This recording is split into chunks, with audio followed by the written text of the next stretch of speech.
Assalamu alaikum everyone. Bismillah, wassalatu wassalamu ala rasulillah. I pray you're well, you and your loved ones, and gaining nearness to Allah, getting closer to Allah with every brand new day, and preparing for your best Ramadan ever that will surpass all your previous Ramadans, inshallah.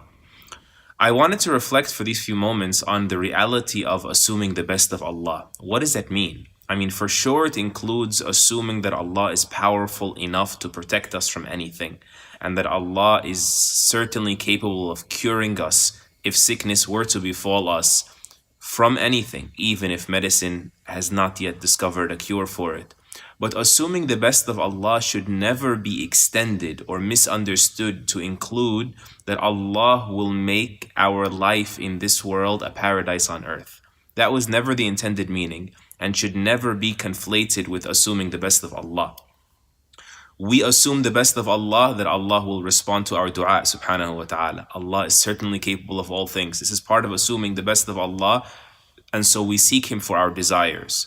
But after the fact, meaning after something takes place, contrary to what we would have preferred, contrary to what we would have desired, assuming the best of Allah then still stands, but in a different form, in the form of contentment. That's why the Prophet ﷺ said, وَأَسْأَلُكَ الرِّضَى بَعْدَ الْقَضَاءِ, and I ask you for contentment after your decision has come to pass, after destiny unveils itself. Because everyone's a swimmer on the shore, and everybody can claim to be satisfied with God as their Lord and Master. But when the event strikes, those who assume the best of Allah are those who say to themselves from within, Allah's choice for me is better than my choice for myself. I prefer His wisdom over my wisdom. I don't want it any other way, especially that it has come to pass already and I can't do anything about it. That is when challenges, adversities become a rahmah, become a mercy for this ummah.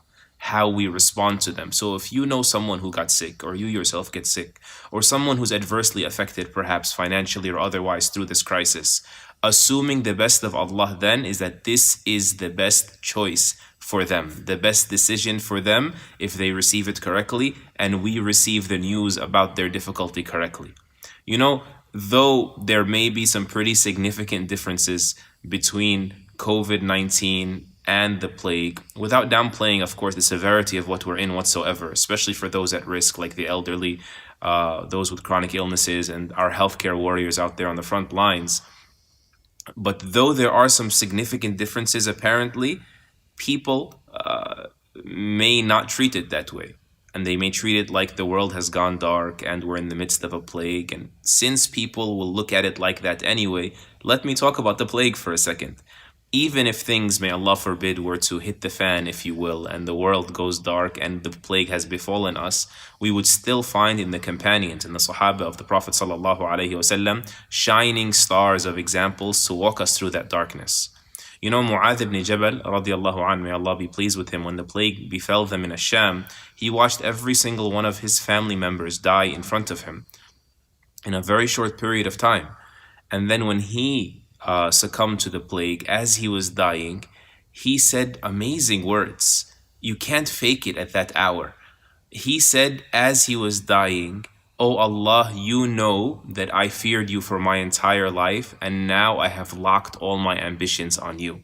Meaning, this could here be, since you've chosen this for me, your greatest gift for me ever, that you've taken me at this very high rank. Now Allah is combining for him the reward of Shahada. He noticed it, he saw it. Though it could be seen as his darkest hour, he saw it as an hour to aspire in it for an even higher rank with Allah. And then he said, "Oh Allah, you know that I did not want to stay in this world to plant its trees and for its flowing rivers. Instead, I wanted to stay here because of the long hot summer days that I could fast and standing up in the night prayers and crowding the scholars at the circles of sacred knowledge." And then he said something amazing when he got choked up with his death. He said, "Oh Allah, choke as you wish. Go ahead and do it. Choke.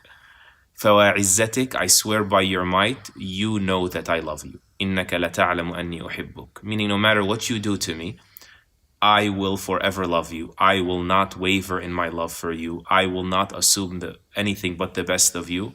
May Allah Azza wa Jal make us, through the ups and downs of our life, people that never waver in our good assumptions of Allah, And when Allah chooses for us, may we thank Him 10 times more than the times we get to choose for ourselves, because His choice is better than our choice, and His mercy for us is greater than our mercy for ourselves.